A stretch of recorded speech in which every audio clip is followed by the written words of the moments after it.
Halo, Assalamualaikum. Saya Rida Amalia Mansyur, NIM 2020-31258. Sini saya akan membahas tentang pipelining dan pemrosesan vektor pada organisasi dan arsitektur komputer. Pengertian pipelining adalah suatu teknik implementasi dengan mana berbagai instruksi dapat dilaksanakan secara tumpang tindih atau overlapped.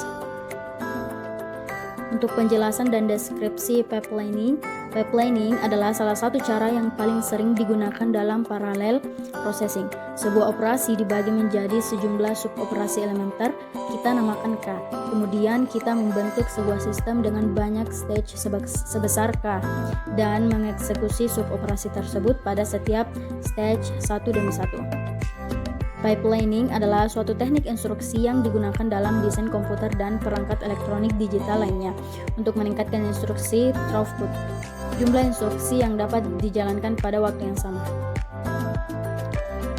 Gambar pipeline Karuas kalian bisa lihat, dan beberapa rumus untuk non pipeline-nya yaitu N kali K kali T, dan pipeline-nya N kali T ditambah K kurang 1 dikali T. Untuk peningkatan kecepatannya N kali K per K ditambah N kurang 1. Contoh penerapan pipelining pada usaha industri rumah tangga seperti pembuatan roti. Langkah pertama yang harus dilakukan adalah membuat adonan yang akan dipanggang dan kemudian mengemas roti tersebut untuk dijual. Perhatikan gambar berikut ini. Untuk proses di atas melalui beberapa langkah sebagai berikut untuk 5 jenis adonan sampai proses pengepakan. Yang pertama, adonan dipanggang selama 20 menit, diangkat dan dikemas dalam waktu 40 menit. Selanjutnya berulang sampai adonan ke-5 sampai semuanya siap dijual. Proses seperti gambar di atas, waktu yang sangat lama sehingga kue baru dapat dijual pukul 9 pagi jika start dimulai pada jam 4 pagi. Nah, alangkah baiknya jika kue dapat dijual pada pagi-pagi sekali, karena pada saat itu banyak yang sedang mencari sarapan pagi yang simpel dan sekedar mengganjal perut. Perhatikan pada gambar berikut ini. Nah, terlihat pada gambar di atas menunjukkan bahwa proses lebih cepat dengan memanfaatkan oven yang sedang kosong selagi mengemas kue yang sudah matang. Sehingga pada proses tahap kelima selesainya sampai jam 7 pagi dan siap dijual. Untuk kategori pipeline ada 2, yaitu yang pertama unit aritmetik berguna untuk operasi vektor, kedua unit instruction berguna untuk komputer yang mempunyai set instruksi yang sederhana. Untuk penjelasannya, arithmetic unit, sebuah pipa aritmatika membagi masalah aritmatika menjadi berbagai sub masalah untuk dieksekusi di berbagai segmen pipa. Ini digunakan untuk operasi floating point, perkalian, dan berbagai perhitungan lainnya. Proses atau flowchart pipa aritmatika untuk penambahan floating point ditunjukkan pada diagram. Berikut diagramnya. Penambahan floating point menggunakan pipa aritmatika. Suboperasi berikut dilakukan dalam kasus ini. Yang pertama, bandingkan eksponennya. Kedua, sejajarkan mantis. Ketiga, tambah atau kurangi mantis. Keempat, normalisasikan hasilnya. Nah, pertama-tama 2 eksponen dibandingkan dan yang lebih besar dari 2 eksponen dipilih sebagai eksponen hasil. Perbedaan eksponen kemudian menentukan berapa kali kita harus menggeser eksponen yang lebih kecil ke kanan. Kemudian setelah penggeseran eksponen, kedua mantisa menjadi sejajar. Akhirnya terjadi penambahan kedua angka yang diikuti dengan normalisasi hasil pada segmen terakhir. Selanjutnya, penjelasan instruction unit. Dalam hal ini, aliran instruksi dapat dieksekusi dengan tumpang tindih mengambil, mendekode, dan mengeksekusi fase siklus instruksi. Jenis teknik ini digunakan untuk meningkatkan throughput sistem komputer. Pipa instruksi membaca instruksi dari memori saat instruksi sebelumnya dieksekusi di segmen pipa lainnya. Dengan demikian, kita dapat menjalankan beberapa instruksi secara bersamaan. Pipeline akan lebih efisien jika siklus instruksi dibagi menjadi segmen-segmen dengan durasi yang sama. Dalam kasus yang paling umum, komputer perlu memproses setiap instruksi dalam urutan langkah-langkah berikut. Ambil instruksi dari memori, decode instruksi, hitung alamat efektif, ambil operan dari memori, jalankan instruksinya, simpan hasilnya di tempat yang tepat. Flowchart untuk pipeline instruksi ditunjukkan di samping gambar ini.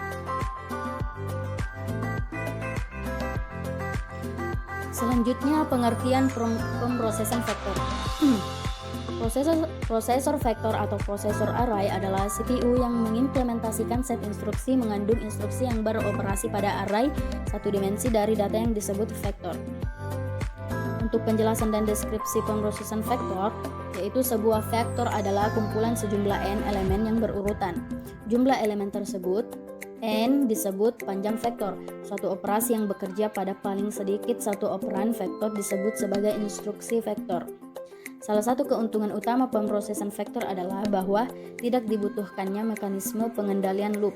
Mereka dibangun ke dalam perangkat keras tersebut dan dengan demikian mengurangi overhead yang berhubungan dengan pemrograman sebuah loop dalam suatu komputer skalar konvensional.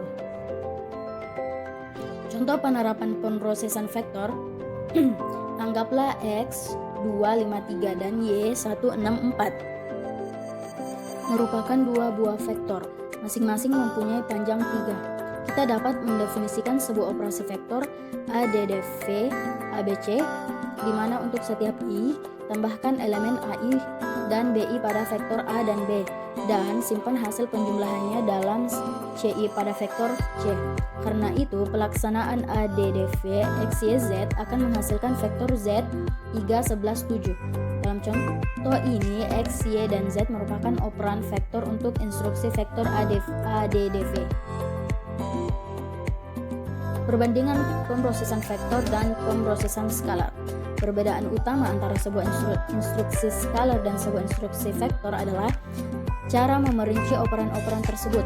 Kebanyakan operan vektor disimpan di dalam memori dan hampir selalu dialamati secara langsung, sebagai tambahan bagi pemerincian address operan. Penjelasan Reduced Instruction Set Computer atau RISC merupakan rancangan arsitektur CPU yang mengambil dasar filosofi bahwa prosesor dibuat dengan arsitektur yang tidak rumit dengan membatasi jumlah instruksi hanya pada instruksi dasar yang diperlukan saja. RISC menyederhanakan rumus perintah sehingga lebih efisien dalam penyusunan compiler yang pada akhirnya dapat memaksimumkan kinerja program yang ditulis dalam bahasa tingkat tinggi.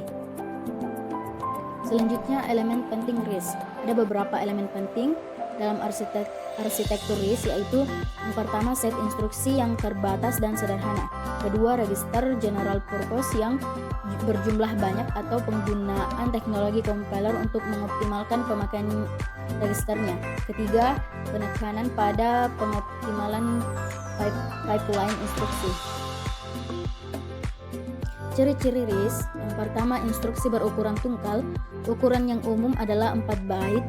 Jumlah mode pengelamatan data yang sedikit, biasanya kurang dari 5 buah. 4. Tidak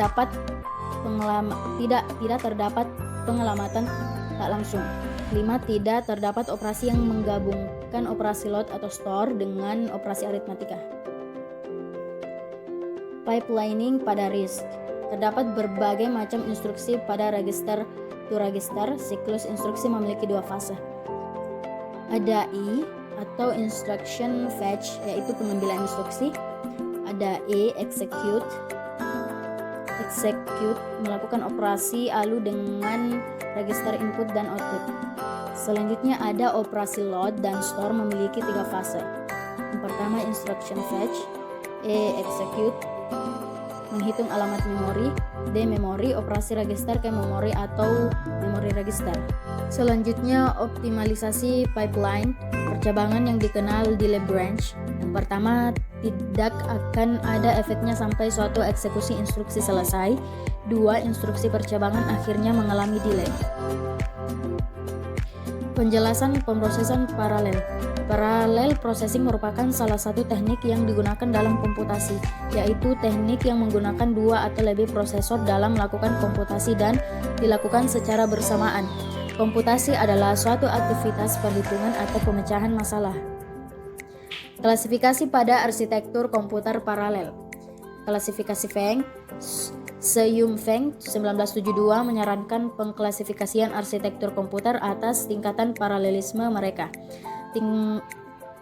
Tingkatan paralelisme, degree of parallelism, dilakukan oleh pasangan N, M, di mana N merupakan panjang word dan M adalah panjang irisan bit. Pasangan ini diklasifikasikan menjadi 4 kelompok sebagai berikut. Pertama, jika n sama dengan 1 dan m sama dengan 1, maka tidak terjadi paralelisme. Word dan bit diproses satu persatuan waktu. Hal ini disebut sebagai word serial atau bit serial. 2. Jika n lebih dari 1 dan m sama dengan 1, maka paralelisme itu disebut sebagai word paralel atau bit serial. Dalam hal ini, semua n irisan bit diproses satu persatuan waktu. Yang ketiga, paralelisme word serial atau bit paralel terjadi jika n sama dengan 1 dan m lebih dari 1. Dengan demikian, sejumlah n word diproses satu persatuan waktu, tetapi sejumlah m bit dan masing-masing word diproses secara paralel. Yang keempat, kategori terakhir disebut sebagai word paralel atau bit paralel dan merupakan suatu paralelisme di mana n lebih dari 1 dan m lebih dari 1. Dalam hal ini, sejumlah nm bit diproses secara bersamaan. Selanjutnya, penjelasan 4 kelas paradigma pemrosesan paralel. Paradigma komputer paralel sinkronous. Kategori ini terdapat koordinasi yang mengatur beberapa operasi untuk dapat berjalan bersamaan sedemikian hingga tidak ada ketergantungan antar operasi. Paralelisme yang termasuk dalam kategori ini adalah vektor atau array paralelisme SIMD dan sistolik. Paralelisme sistolik paralel komputer adalah multiprosesor di mana data didistribusikan dan dipompa dari memori ke suatu array prosesor sebelum kembali ke memori. Yang kedua, paradigma komputer paralel memory processing elemen memori, model komputasi tradisional SISD. Quinn 1994, model komputasi systolic array. Yang ketiga, paradigma komputer paralel asinkronous. Masing-masing prosesor dapat diberi tugas atau menjalankan operasi berbeda dan masing-masing prosesor melaksanakan operasi tersebut secara sendiri-sendiri tanpa perlu koordinasi. Paradigma yang juga termasuk dalam kategori ini adalah MIMD dan reduksi. Paradigma komputer paralel Michael J. Quinn. Quinn membedakan paralelisme ke dalam dua jenis, yaitu paralelis dan kontrol paralelisme. Paralelisme, penerapan operasi yang sama secara simultan terhadap elemen-elemen dari kumpulan data.